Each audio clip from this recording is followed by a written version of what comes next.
पुणे जंतर मंतरवर विदर्भवादी कार्यकर्त्यांच्या आंदोलनादरम्यान श्रीहरी अणेंवर शाई फेकणारे स्वाभिमान कार्यकर्ते आणि विदर्भवाद्यांमध्ये जबरदस्त हाणामारी।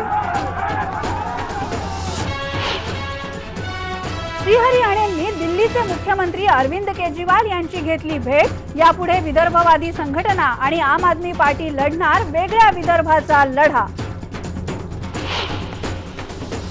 आमदार बच्चू कडू यांना काल झालेल्या अटकेनंतर आज जामीन मंजूर। मंत्रालयामधल्या अधिकाऱ्याला मारहाण केल्याप्रकरणी बच्चू कडूंवर झाली होती कारवाई। छगन भुजबळांची न्यायालयीन कोठडी 13 एप्रिल पर्यंत वाढवली। मनी लॉन्ड्रिंग प्रकरणी समीर आणि पंकज भुजबळची व्हिडिओ कॉन्फरन्सिंगद्वारे झाली सुनावणी। कोणालाही पाठीमागे घालण्याचं कारण नाही। कुठलाही गुन्हा असो त्या गुन्ह्यामध्ये जो गुन्हेगार आहे त्याला शिक्षा होईल। याच्यावर कारण नसताना केवळ राजकारण करायचं ही प्रथा योग्य नाही।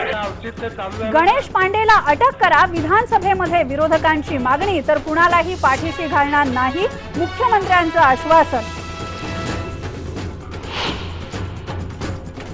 ज्येष्ठ उद्योगपती रतन टाटांची विधिमंडळामध्ये उपस्थिती। सरकारशी केले 8 सामंजस्य करार, ग्रामीण भागाला होणार मोठा फायदा।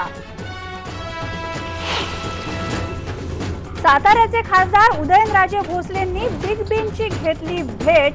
शिवसन्मान पुरस्कारासाठी तलवार देऊन दिलं आमंत्रण। आणि भारताविरुद्धच्या लढतीमध्ये वेस्ट इंडिजनं टॉस जिंकून घेतला फिल्डिंगचा निर्णय। वानखेडेवर रंगणार T20 वर्ल्ड कपची सेमीफायनल।